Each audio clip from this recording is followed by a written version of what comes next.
Maharishi, in your commentary on the Bhagavad Gita in the third chapter, it is stated, not finding fault and not speaking ill of others is counted an essential prerequisite to the realization of God and freedom from bondage. When a man speaks ill of others, he partakes of the sins of those of whom he speaks. How does speaking ill of others and finding fault slow down a man's progress and course in the nervous system? What are the mechanics involved?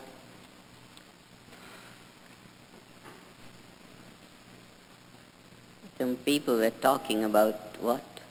About food. So someone said, it does not matter much what goes in. What comes out matters most.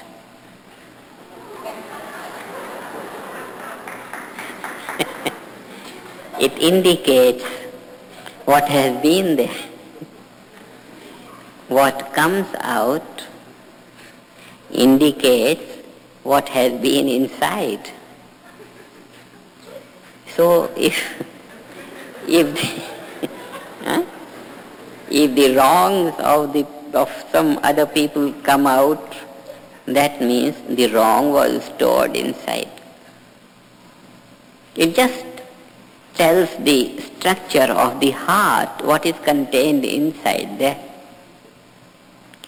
So if someone never speaks ill of others, that means he has a pure heart. He doesn't have the wrong. Someone does some wrong. Something wrong was done by some man. Why should I bring that wrong through thinking or remembering and try to keep it in my heart? And if I speak, that means I had stored something of that. And if wrong is stored, then the heart is not pure. It just indicates what kind of storage is there. Whether purity is stored or impurity is stored or what is there. Speaking ill of others means first transplant the wrong of his heart in our heart. Transplant the wrong of his mind to our mind, and then let that plant grow into a tree till it comes out, manifold it comes out.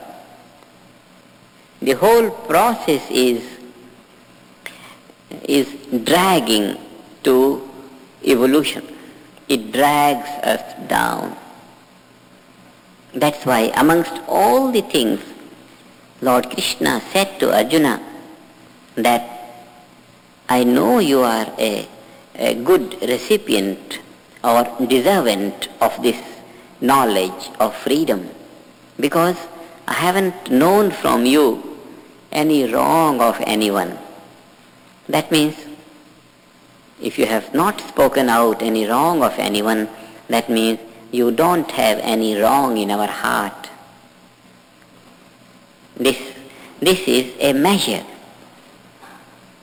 We never think ill of others, because if someone has done wrong, why should we bring in our heart and make our heart impure? It's not necessary. But if our heart is already impure, it will be picking its like from there and there and there and there and strengthening its quality.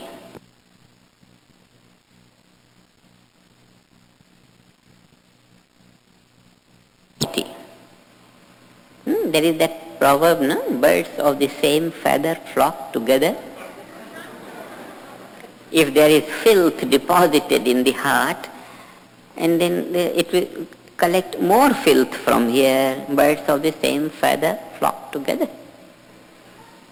And then whatever has been flocked together, it will start to fly out. It's not worthwhile, yes? Let us hear the voice of Greece.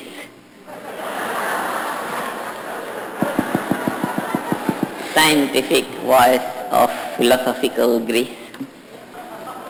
I'll use expressions from the United States, Maharishi. That will be still nearer. The people say, I went blind with rage. Yeah, right. Such a beautiful expression of this country.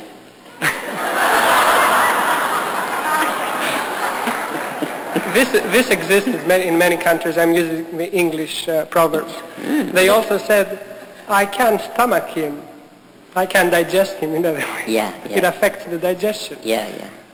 And or it gives me a pain in the neck. Or I carry a heavy burden and walk. Right. So it's no good.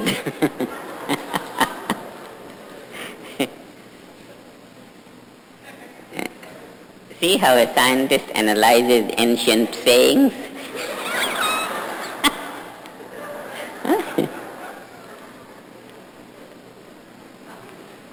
It's not at all necessary to dwell on the wrongs of other people, particularly in the family of meditators. One can't say, oh, that man behaves like that. How can he behave like that when he is meditating? That means the man doesn't know how much good has increased in him. He didn't see him 3 years ago.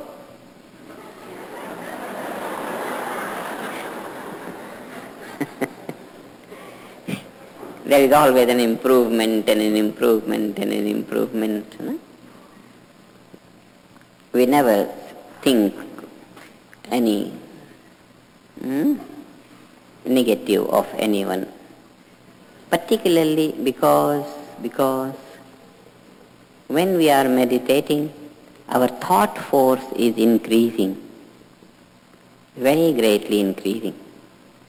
And if in this increased thought force we think low of someone, we are pushing him down to be that low.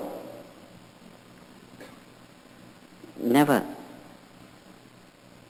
Nor we think any wrong of others, nor we speak them out.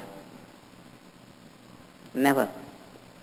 It's not necessary to use our time and energy of thinking and speaking on something which does not help us directly.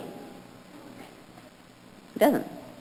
A good businessman never invests his money on something which doesn't bring profit. Life is all business. You spend your energy, get joy, happiness, evolution, more ability to enjoy, more ability to create. And in this field, we spend our energy and time.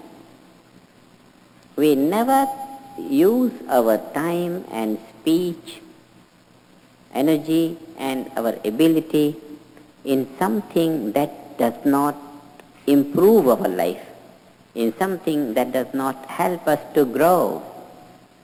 It's not worth it. Never.